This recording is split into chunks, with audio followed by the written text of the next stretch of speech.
Na magarbi. Ya. Na oga ya turo mana da shi kudin aikin zaben gwamnati. To naira 7,000 ne turo mana. A gane ya ce a ji a dan sai kayan iya a dan ta sha kayan iya ne a gane a dan samu sigari ko ba haka ba. Kayan lada ka. Kankare nan wani. Kudin kaga kai woko shine dan zaka ce 7,000. A to baka yarda da ni ba dai kenan ba dai amana ma dai kenan. Ya zan yarda da kai. Haduwar kwararo kwanta ta hada in yarda da kai. Hada a ce 7,000 akan shi zamu fita mu je mu bangar siyasa in ta kama mu tashi akwati duk akan naira 7,000. Ma babu damuwa dai da babu gara ba daɗi za mu dan je mu dan gulaje ba samu waɗancan yaran mu ba su da biyu a zo a ci aje ai harkar.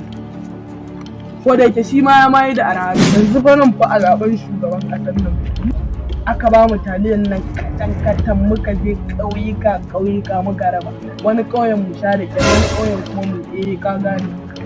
Ma babu damuwa 7,000 dai za mu rage zai yaran nan 200 za mu ba su dan babu. A'udhu billahi minash shaitanir rajim. Matasan da suke son su koma ne. Yanzu na ji suna magana fasata a kwafi. Kar dai a ce zaben nan na gwamnati zuwa su sata a kwafi. Ba in jin da. Yanzu ka sai tsara aiki sauri ka je ka ci kudin nan ka je ka so mana. Ka naira ka so.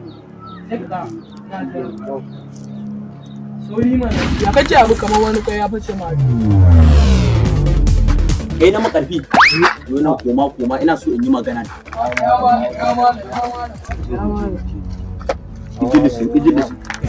ya wala na zo nan ina wucewa ta kan layi na ji kuna magana sata abu yanzu ku ba ku san kima kanku ba ko so kuke mai makoko ya lalata mu rayuwa ku kai ne na biki kai wannan malamin ya san wannan magana kai hanya muka haɗu da shi hanya kuka haɗu da shi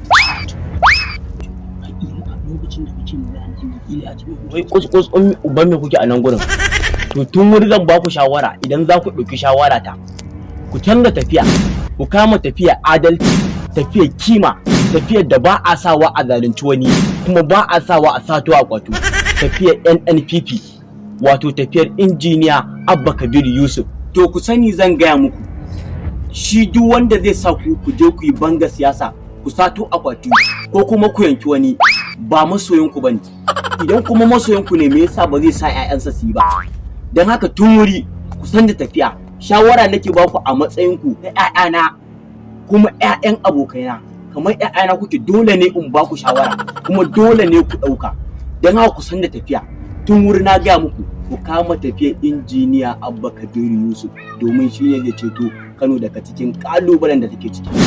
Malam mu yanzu in mun zaɓa Abba Kabir Yusuf me riban mu? Kul ko in kula Abba Kabir Yusuf baya kwana talakansa da yunwa. Abba Kabir Yusuf mutumi ne mai kima, mutum mai daraja wanda ya san kimar mu talakawa. Idan kuka duba baya zamanin injiniya Dr. Rabi'u Musa Kwankwaso kun ga na farko mun samu titina masu kyau, na biyu mun samu ilimi, na uku mun samu abinci ga yaran mu 'yan makaranta, na hudu mun samu asibitai, na biyar mun samu ruwa da wutan nefa, na shida mun samu hanyoyi. Idan kuka duba wannan zamani na mai mako, idan kuka duba babu tsaro, babu asibiti, babu lafiya, matasa babu aikin yi. Ku duba da kanku, ku matasa ne amma ba su ba ku aiki ba, sai suka ba ku gora da adda, suka ba ku kuɗi ku siyo ƙwayoyi domin ku je ku sato musu ƙuri'u. Masoyanku ne su yi muku wannan abin? Gaskiya ne malam, wannan maganar da ta gaya gaba ɗaya ta sa gwiwoyin musulmi. Wannan maganar da ka gaya hakuri don muka tuna baya lokacin injiniya da Rabi'u Musa Kwankwaso ko iya aurar da zawarawa da yi wannan ma ya ishe mu gane haka. Matasan mu suna da aikin yi, karatu sun da muna zuwa makaranta a firamare, abinci sai ka ci ka ƙoshi, in kai wani jatumar ka sai ka bari sai da la'asar in za ka je islamiyya. Ma yanzu duba wannan harka ko ba haka ba na makarfi. Kuma ba gaskiya fa haka ne. Ba tare da ɓata lokaci ba, ku zubi da makamaiku, ku biyo ni domin a je a yi muku wankan tsarki ku koma jam'iyya mai daraja, jam'iyyar NNPP wato New Nigerian People Party. Kuma ba haka ne. Kai taso Amala. na makarfi da hanzarin kira. Wai na ce ita wannan kowa a gaba. La subhanallahi, a'udhu billahi, jefar.